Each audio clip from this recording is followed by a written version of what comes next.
What's it about? How a ketogenic diet could potentially help kids with autism. Haley actually, she's been at her internship, so she has to give a project or a presentation to like actual dietitians that are actually like working in the field now. So that's what you're doing, right? Yeah, I have to know my shit. Tonight is my grandma's birthday. Well, actually it was Wednesday, but we're gonna go celebrate it tonight. Hello? Hi, why is your car not in the garage? Huh? Why is your car not in the garage? Oh, Is Mom not here? oh, I'm here. Surprise! Oh no! You're surprising us. I slammed on She got Olive Garden. You're not supposed to bring the dinner to your own birthday. Thank you. Oh, birthday's over. Earlier today, we went down, a lot of birthdays going on. Earlier today, we actually celebrated Evie's birthday. She turned 1 today. I can't believe it's already been a year. It's insane. Really cool. She got her cake and everything. She had her cake. And she ate it too. And she ate it. Now we're down in Louisville, Kentucky. A lot of birthdays. We're not in Louisville for a birthday though. I don't understand when people say you can't have your cake and eat it too, because you can. You know? Like, you can have your cake and then you can also eat it too.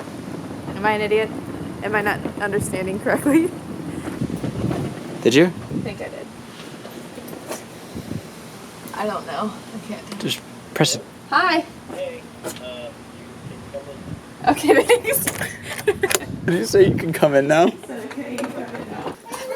Thanks for having us, guys. So we've met up with our lifelong friends, Carmen and Joey. What? Oh, we've been friends since we were preschool. I did see lightning too. You did? Yeah, we might have, They're gonna do a delay probably if they hear thunder though.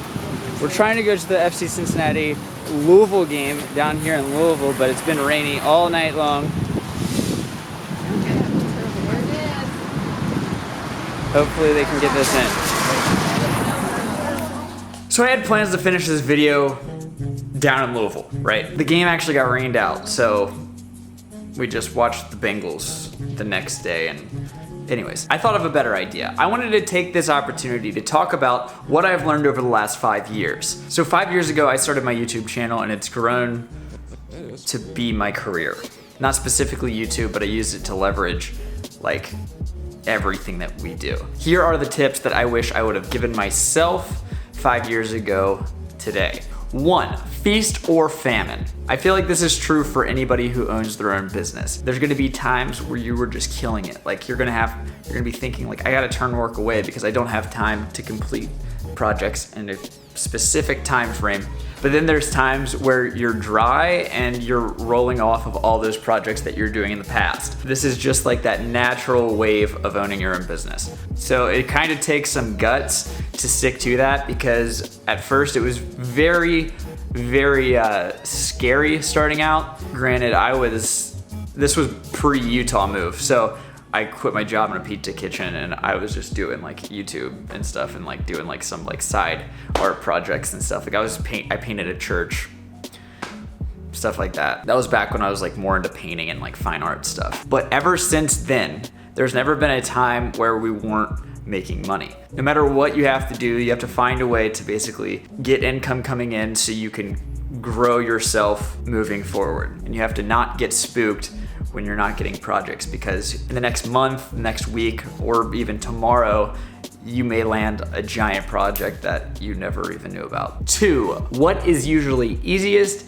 is usually wrong. I found this to be true in more than just one aspect of life, not even just business. And this goes back to listening to Dave Ramsey and saying, if you wanna live like no one else, you have to live like no one else. If you're doing something that's easy, it probably means that everybody's doing it and it's not gonna set you apart. And I feel like this is where I struggle with this on this YouTube channel, because like just trying to keep up with what everybody else is doing without staying in your own lane. If you're staying in the lane behind people, if you're just following, you're never gonna get ahead because you can never get around somebody driving a car, right? You have to swerve out of the way, get in your own lane, do your own thing, and then you can pick up speed and pass them up. And with that being said, it's difficult not choosing the easy thing because sometimes the easy thing works, but it's usually not the best thing for you. Once again, this is applicable to just everyday life, so think about that. 3, never turn down an opportunity. When it comes to working for yourself, you never know who knows who. And that's a cliche, and I heard that so much when I was like getting out of high school, and it was just like, okay, yeah, sure. But it's a cliche for a reason. We've got clients now that have led from other clients that like just keep coming back, and it's like been self-sufficient just basically by putting ourselves out there and essentially never saying no. And I'm not saying this just to you, I'm trying to say this to myself too, because I've really gotten away from a lot of these things. But when I started YouTube, my thought was, there's so much crap out there. There's people that are successful just doing the dumbest things. Why can't that be me? So with that being said, the more you put yourself out there, you're actually creating more luck for yourself. Yes, this business is luck. I've had videos that I had no idea would blow up, go absolutely crazy. But then I have videos where I put so much time and effort into it and nobody freaking watches them. Some people watch them, but I just mean like the vast majority. On this side of things, unless I actually meet you face to face, it's hard to put numbers to people. You literally judge success off of how many numbers your video generates, and that's the truth. And anybody who tells you otherwise is lying. I'm not saying that that's right or that I'm happy with that, but that's just the way that it is. But my thought was, the more that I put myself out there, the more chances I have of things getting picked up. And that's been true. I started by making a freaking peanut butter and jelly in my kitchen. I've had a few videos do fairly well, and I've used every opportunity to leverage itself into another opportunity. Thus, I've continued to grow since I started, and that's been awesome. And honestly, I think that anybody could do that. It's just a matter of how much work you put in, and back to point 2, doing what no one else is doing. And that doesn't feel right because it's not easy. They're all connected. 4, value your own work. This one's weird because the last one I just said, never turn down an opportunity. No, wait, there's gonna be people who lowball you. You don't wanna work with these people in the first place. They're probably not serious, and then they'll probably back out on work that you've already done when you're supposed to collect payment or whatever. That's when we've learned a lot about contracts. We've learned a lot of things the hard way, but now it's led us to be a well-oiled machine. But what I'm saying is, make sure that you understand the value of your work. Whatever your last project goes for, that's your new floor. And every time I feel like we've done a lot of projects for a lot less of what we probably should have been getting paid, especially now at this point in our lives, but we had no idea. And I don't have any real way of telling you how to price your work until you just start doing it. Project after project, see what people will pay. Every project kind of maybe like go up a little bit more, see what the feedback is, and then go from there. If anybody ever says you'll get exposure, that is not an opportunity. Do not confuse that with an opportunity. Anything that's actually gonna get you exposure, they have the budget to compensate you anyway, so don't listen to that. Once again, learned those things the hard way. And finally, to wrap this video up, point 5, chill.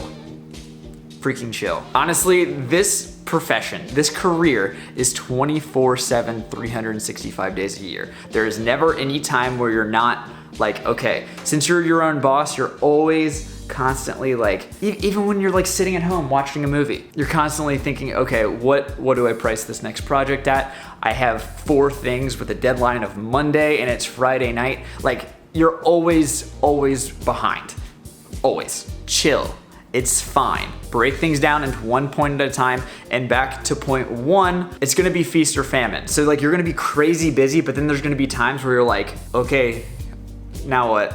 And like when we went swimming with whale sharks and Haley got a little, you know, if you're constantly just like looking at the thing as a whole and you're constantly like, whoa, okay, things are great. Okay, things are terrible. Okay, things are great. You're gonna make yourself sick. It's just like being on a boat. You just gotta keep your eyes out on the horizon and just have faith in yourself, because if you're putting all 5 of these things together and you're very calculated and methodical about what you're doing, and if it hasn't failed you in the past, it's not to say that it won't fail you in the future, but I've always believed that if you're working hard and doing your best work, and if you're overly positive about the direction that you're headed, things always work out. And that's what I've learned in my first 5 years of YouTube.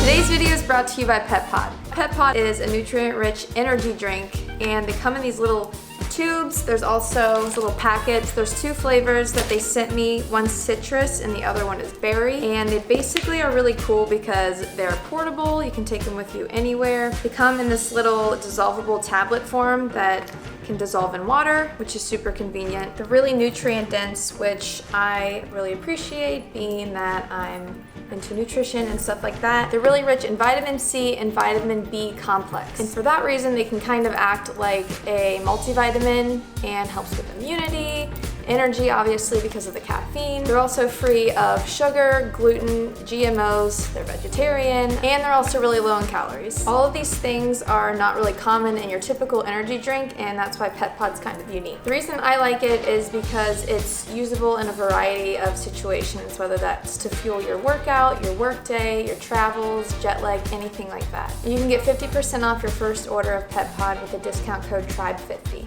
To find out more, click the link below.